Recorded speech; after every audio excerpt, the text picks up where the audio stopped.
तो ये थी इस वक्त की हेडलाइंस। अब देखते हैं खबरों को विस्तार से। और आज हम सबसे पहले बात करने वाले हैं कि ग्लोबल आउटरीच पर जो भारत का जोश दिखाई दे रहा है दुनिया के मंच पर, जिस तरह से बहुदलीय दल जो है वो गया हुआ है उसको लेकर कि क्या कुछ उस तरह भारत की बात को वो लोग मजबूती से रख रहे हैं। तो ऑपरेशन सिंदूर के बाद ये भारत का सबसे बड़ा कूटनीतिक प्रहार है। जिस तरह से भारत का जो दल है वो पूरी दुनिया में है। ग्लोबल आउटरीच मिशन पर निकले भारतीय प्रतिनिधियों ने पाकिस्तान के आतंकी चेहरे को दुनिया के सामने बेनकाब कर दिया है। यह भी एक संयोग ही है कि जिस समय शशि थरूर के नेतृत्व वाली भारतीय टीम अमेरिका पहुंची है, ठीक उसी वक्त पाकिस्तान ने भी नकल के तौर पर बिलावल भुट्टो की सरबराही में एक प्रतिनिधिमंडल वहां पर भेजा है। तो अमेरिका पहुंचे सांसद शशि थरूर ने राष्ट्रपति ट्रंप के प्रोपेगेंडा का जबरदस्त जवाब दिया है। उन्होंने कहा, भारत को समझाने की जरूरत नहीं है, हमने इसे पहले ही रोक दिया था, हम युद्ध नहीं चाहते, समझाने की जरूरत तो पाकिस्तान को थी। भारत का टारगेट सिर्फ आतंकवाद है। आतंकवाद के मुद्दे पर पाकिस्तान को बेनकाब करने में भारत की जो ये 7 सर्वदलीय प्रतिनिधिमंडल है, ये दुनिया के अलग अलग देशों में आतंकवाद के खिलाफ एक राय बनाने में काफी हद तक ये लोग कामयाब हुए हैं। और शशि थरूर ने तो संयुक्त राष्ट्र सुरक्षा परिषद यूएनओ में भी आतंकी संगठनों के संदर्भों को रोकने में पाकिस्तान को समर्थन करने के लिए चीन की भी आलोचना की। राजनीतिक विचारधारा से अलग सर्वदलीय प्रतिनिधिमंडल भारत की बात दुनिया के सामने रखकर मिशन फर्स्ट, नेशन फर्स्ट के संकल्प को मजबूत कर रहा है। लेकिन यह अलग बात है कि कांग्रेस के ही कुछ नेता देश के अंदर ही इन प्रतिनिधियों के बयान से खफा हो रहे हैं, चिढ़ रहे हैं। कांग्रेस के नेता और पूर्व विदेश मंत्री सलमान खुर्शीद ने इस पर यह कहा, वो आतंकवाद के खिलाफ भारत का संदेश दुनिया तक पहुंचाने के राष्ट्र के मिशन पर हैं, लेकिन देश में कुछ लोग अपनी राजनीतिक महत्वाकांक्षा के कारण उल्टी सीधी बेतुकी बातें करते रहते हैं। सलमान खुर्शीद ने सोशल मीडिया पर पोस्ट कर लिखा, क्या देशभक्त होना इतना मुश्किल है? तो लोगों ने प्रतिक्रिया देते हुए लिखा, जब परिवार राष्ट्र से बड़ा हो जाता है तो ऐसा होता है। बहरहाल पाकिस्तान भी इस दौर में ग्लोबल आउटरीच मिशन पर है। नकल के तौर पर पाकिस्तान के जनरल, पीएम, मंत्री और प्रतिनिधि दुनिया को बता रहे हैं कि भारत ने उनका बहुत नुकसान कर दिया है। भारत के अग्रसेन से रीजन को खतरा है। अब तक जो बात पाकिस्तान की हुकूमत छुपा रही थी वो दुनिया के सामने ऑपरेशन सिंदूर के इंपैक्ट में सच बयान सामने आ रहा है कि आखिर ऑपरेशन सिंदूर में हुआ क्या था और पाकिस्तान की कितनी धुनाई और धुलाई हुई थी। तो भारत के सीडीएस जनरल अनिल चौहान ने कहा है कि ऑपरेशन सिंदूर बेहद सफल रहा है। Operation Sindoor created a kind of a history of sorts as far as air warfare is concerned. Successful operations were carried out against an adversary which was almost equally matched, if you can say. It is not operations against an adversary which had no air force or no air defense worth its salt. So it was against an adversary, and against that, if you are able to carry out relentless operations deep inside with precision and offensive in intent, I think that was a big achievement, and we were able to penetrate those air defense networks with impunity and at will. तो Shangri La dialogue में CDS ने यह बात कही है। और कांग्रेस सांसद शशि थरूर ने कहा कि आतंकवादी के जनाजे में आर्मी के अधिकारी का दिखना पाकिस्तान के असली चेहरे को दिखा रहा है। This is a particularly troubling matter because it is about the use of terrorism as an instrument of state policy. You know, when we struck those terror bases on the 7th, as I said, every one of those bases identified linked to terror. Next morning, there is a funeral at one of the sites, conducted by a person who's also named in the committee, Hafiz Abdul Rauf, who's an elite figure named in the United Nations Sanctions Committee.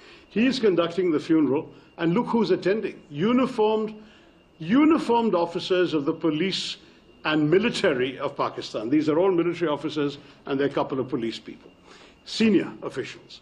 This is what is going on in Pakistan. तस्वीरें दिखा दिखा कर पाकिस्तान के धागे खोले जा रहे हैं। और जैसा हमने बताया कि नकल के तौर पर पाकिस्तान ने भी भेजा है, तो पाकिस्तान के पूर्व विदेश मंत्री बिलावल भुट्टो जरदारी ने कहा कि शांति सिर्फ डिप्लोमेसी और डायलॉग से ही संभव है।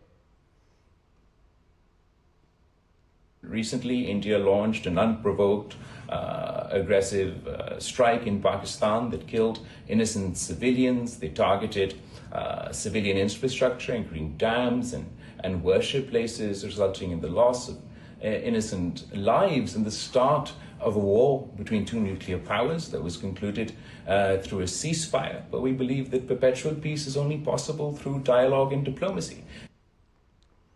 तो वहीं कांग्रेस के नेता सलमान खुर्शीद ने कहा, हम सिर्फ नेशन के मिशन के बारे में बताने आए हैं और इंडिया फर्स्ट यानी कि देशभक्त होना क्या इतना मुश्किल है? सुनिए।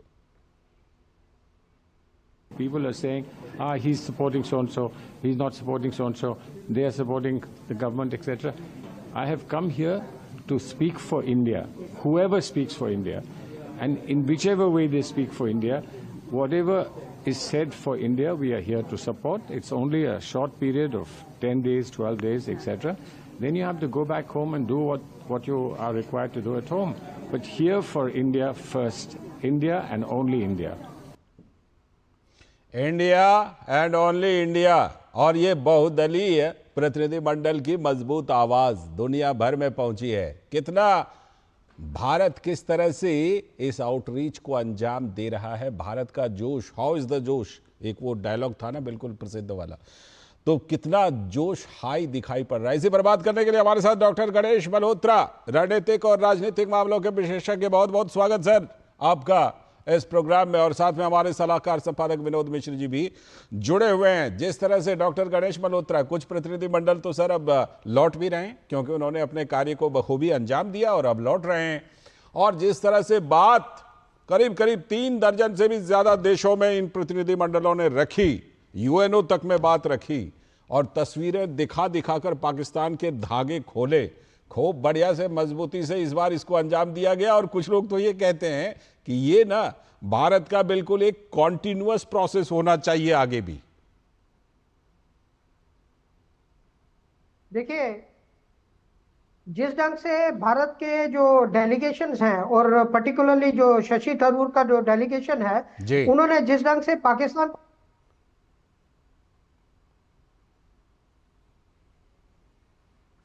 डॉक्टर गणेश मल्होत्रा से लगता है हमारा संपर्क फिलहाल टूट रहा है। हम कोशिश करेंगे उनसे फिर जुड़ने की, जुड़ने की। विनोद जी हमारे साथ मौजूद हैं। विनोद जी, जिस तरह से कि हम देख रहे हैं कि लगातार मजबूती से बातें रखी जा रही हैं और कुछ तो रख करके वापस भी अब आ रहे हैं, ऐसे में जो भारत ने जिस तरह से ये अपना कैंपेन, अपना ये पूरा मिशन लॉन्च किया, जिस उम्मीद के साथ, जिस प्लानिंग के साथ इसको लॉन्च किया गया था, उसको बखूबी पूरा करता हुआ दिख रहा है ये प्रयास। लाल जी, इस चर्चा से पहले आज जो सीडीएस संदीप चौहान ने जो बात रखी है, वो भी बात हम लोगों को सुननी चाहिए और गौर करनी चाहिए। सीडीएस ने एक तरह से ऑपरेशन सिंदूर को लेके सारे एक तरह से जो भारत में अलग अलग कुनबे, अलग अलग जगह से, कॉर्नर से जो बातें कही जा रही थी, उसको एक तरह से स्पष्ट कर दिया है और दुनिया के सामने में भी स्पष्ट कर दिया है।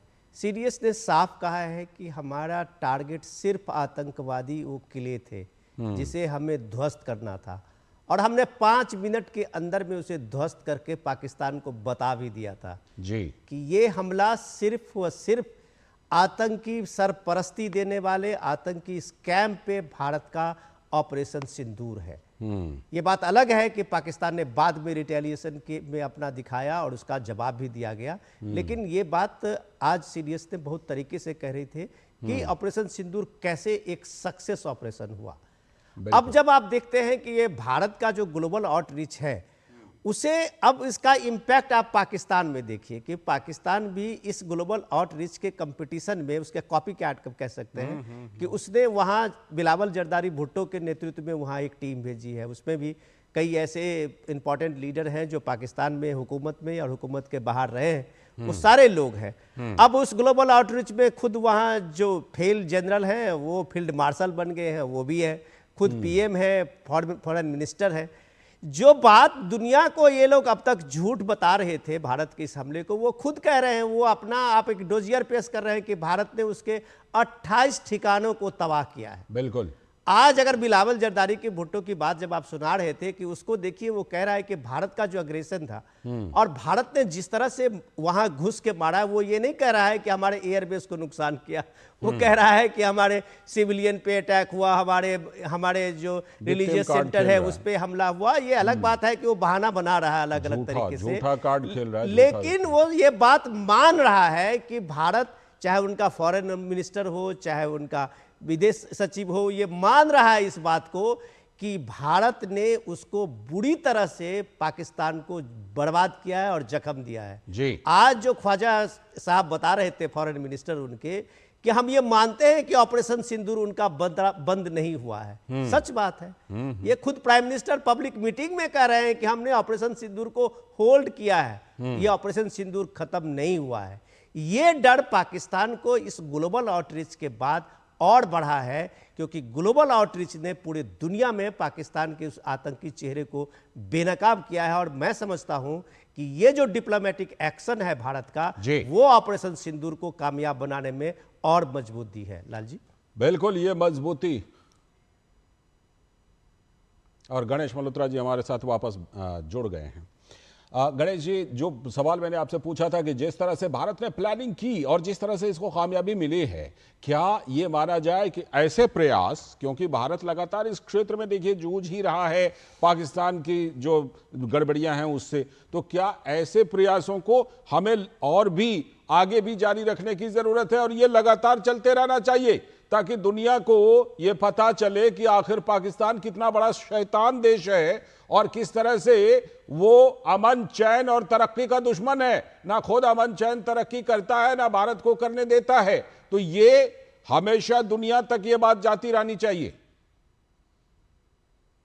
देखिए, ये जो आउटरीच का प्रोग्राम है, आउटरीच का प्रोग्राम एक बहुत अच्छा इनिशिएटिव है गवर्नमेंट ऑफ इंडिया का जी। ये एक दर्शाता है कि भारत एक नेचुरली डेमोक्रेटिक देश है। आप देखिए कि जितने भी हमारे डेलीगेशंस हैं, उनको लीड कौन कर रहे हैं? उनको ज्यादातर लीड जो है वो अपोजिशन पार्टी के लोग कर रहे हैं। मतलब कि हम सबको साथ लेके चलते हैं। पाकिस्तान के जो डेलीगेशन देखे, या तो प्रधानमंत्री जा रहे हैं, या आसिफ मुनीर जा रहे हैं, या बिलावल भुट्टो जा रहे हैं। तो ये एक अपने आप में पाकिस्तान को एक्सपोज करता है। जहां तक आप बात करते हैं कि जो शशि थरूर जी ने कहा है, शशि थरूर जी ने जो कहा वो एक तरीके से हम बिल्कुल एक सरल भाषा में कहें तो भिगो के जूते मारने वाली बात होती है, वो होती है। पाकिस्तान को भिगो के जूते मारे हैं, क्योंकि पाकिस्तान तो बेशर्म है। पाकिस्तान को तो शर्म आती नहीं है, क्योंकि इन्होंने शर्म बेच के ही IMF से लोन लिया है। और पाकिस्तान का जो पार्टनर इन क्राइम है वो चाइना है। और मुझे लगता है इन दोनों कंट्रीज को एक्सपोज करना चाहिए, और ये हमारा एक कंटिन्यूस प्रोसेस होना चाहिए, क्योंकि ये 2025 का भारत है। 2025 का भारत जो है वो एक ऐसा भारत है कि जहां हम नहीं रहेंगे, हम पूरी दुनिया को बताएंगे और आपको नंगा करेंगे, और आपके सारे कारनामे जो है वो पूरी दुनिया के सामने रखेंगे। बिल्कुल वही चीज हो रहा है, कंटिन्यू रहना चाहिए। ठीक है, वो कंटिन्यू रहना चाहिए, वही चीज हो रहा है और वो बड़ी बखूबी किया जा रहा है। इसलिए हम कह रहे हैं कि इसको तो लगता है आगे भी जारी रखने की जरूरत है। लेकिन विनोद जी, सलमान खुर्शीद को सोशल मीडिया पर यह क्यों लिखना पड़ा कि क्या देशभक्त होना इतना मुश्किल है? क्या देश की बात को रखना, मिशन नेशन के लिए बात रखना, देशभक्त होना इतना मुश्किल है? आखिर समझ सकते हैं, चाहे सलमान खुर्शीद हो या शशि थरूर ने कहा हो कि अभी इस समय हम मिशन पर हैं, बाद में जवाब देंगे, तो वो लोग वहां 7 समंदर पार मिशन में हैं और कैसी कैसी बातें कही जा रही हैं जो उनको ये प्रतिक्रिया देनी पड़ रही है। वो जाहिर सी बातें नहीं देना चाहते होंगे, लेकिन फिर भी उनको इतना ज्यादा परेशान वो हो रहे हैं कि ये प्रतिक्रिया देनी पड़ रही है कि क्या देशभक्त होना इतना मुश्किल है? ये सवाल पूछा है। ये शशि थरूर के बाद सलमान खुर्शीद का ये रिएक्शन काफी इंपॉर्टेंट है कि उन्होंने कहा कि भाई नेशन फर्स्ट जो है, वो नेशन फर्स्ट करने के लिए आपको एक देश के लिए एक जज्बात होनी चाहिए। जो मिशन पे निकले हुए अपोजिशंस के लीडर हैं, अलग अलग विचार के लोग हैं, अलग अलग विचारधारा के पार्टी से हैं, लेकिन जब देशन का सवाल है तो उनकी एक आवाज है, और उस एक आवाज को दिखाते हुए सलमान खुर्शीद का आप कह सकते हैं कि उनको सैल्यूट करना चाहिए कि कम से कम अभी जो भारत में जिस तरह के सवाल उठ रहे थे तो उनके एक ही सवाल और एक ही जवाब काफ़ी है। रही बात आज जो 2-3 इंपॉर्टेंट चीज़ हुई है लाल जी, कि सीडीएस ने एक बात बहुत रिमार्केबल कही है।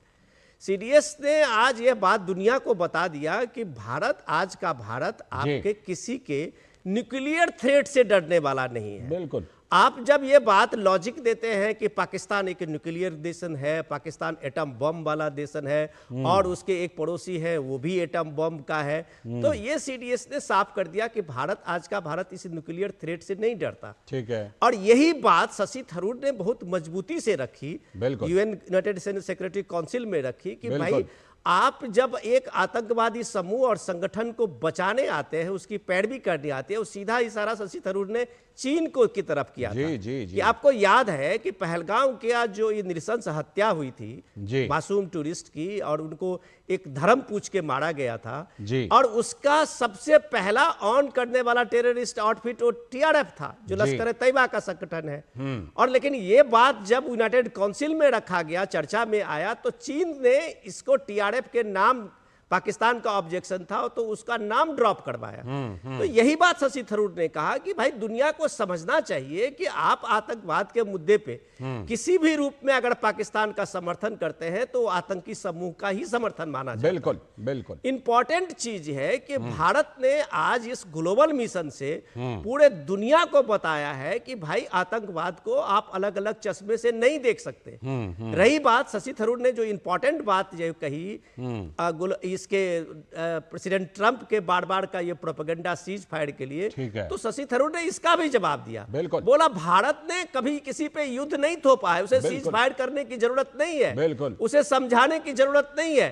भारत का सिंपल एक स्ट्राइक आतंकवाद के खिलाफ था, भारत ने उसको सक्सेसफुली लॉन्च किया और भारत को उसके बाद युद्ध में जाने की जरूरत नहीं थी। ठीक है, ठीक है। जिस तरह से जो डोनाल्ड ट्रंप को जवाब दिया है कि वो पाकिस्तान वाले सफ़ेद झंडा लहराते हुए आए कि भाई अब हम नहीं करेंगे, अब नहीं करेंगे, तो हमने मान लिया क्योंकि हमें उसको कोई तबाह थोड़े ना करना था, आतंकवाद को तबाह करना था, कर दिया। डॉक्टर गणेश मल्होत्रा, आपसे ज़रूर एक सवाल लेना चाहूँगा कि देखिए, कहते हैं ना कि एक कहावत है कि जाके पैर ना फटी भिवाई, वो क्या जाने पीर पर आई।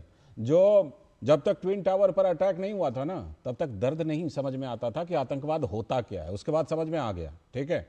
और उसके बाद महासभा में प्रधानमंत्री नरेंद्र मोदी ने संबोधित करते हुए कहा कि ये कैसा संगठन है जिसने अभी तक आतंकवाद को डिफाइन नहीं किया है कि क्या है गुड टेररिज्म, क्या है बैड टेररिज्म। अब कम से कम भारत जिस तरह बात रख रहा है, उम्मीद कितनी सी बनती है कि दुनिया समझेगी कि आतंकवाद कितना बड़ा दंश है, बताइए। देखिए, पाकिस्तान, चाइना और यूएसए तीनों को यह समझना होगा कि टेररिज्म की एक ही परिभाषा है। टेररिज्म है, कोई गुड टेररिज्म और बैड टेररिज्म नहीं होता है। आपने बड़ा सही कहा कि जब ट्विन टावर्स के ऊपर अटैक नहीं हुआ था तो यूएसए उसको अलग नाम देता था, जम्मू कश्मीर में उसको फ्रीडम स्ट्रगल कहता था। और चाइना जो है, चाइना दोहरे मापदंड इससे पता चलते हैं, जिंगजांग में विगुर मुस्लिम्स जो हैं उनको वो टेररिस्ट कहता है, उनको वो कहता है कि ये इधर सेपरेटिज्म फैला रहे हैं। और जब जम्मू कश्मीर की बात आती है, जम्मू कश्मीर को में जो काम करने वाले लश्कर तोयबा के टेररिस्ट हैं या जैश ए मोहम्मद के हैं या बाकी लोग हैं, जब उनको यूनाइटेड नेशन में एक ग्लोबल टेररिस्ट ब्रांड करने की बात करता है तो चाइना उसको विटो करता है। तो मुझे लगता है कि ये इनको एक्सपोज करने की जरूरत है और वही काम किया जा रहा है। शुक्रिया जुड़ने के लिए डॉक्टर गणेश मल्होत्रा, इस चर्चा में जुड़ने के लिए बहुत बहुत शुक्रिया। और विनोद जी, आप बने रहिएगा, अभी हम खास चर्चा करने वाले हैं उम्मीद पर कि जो नया वक्फ कानून है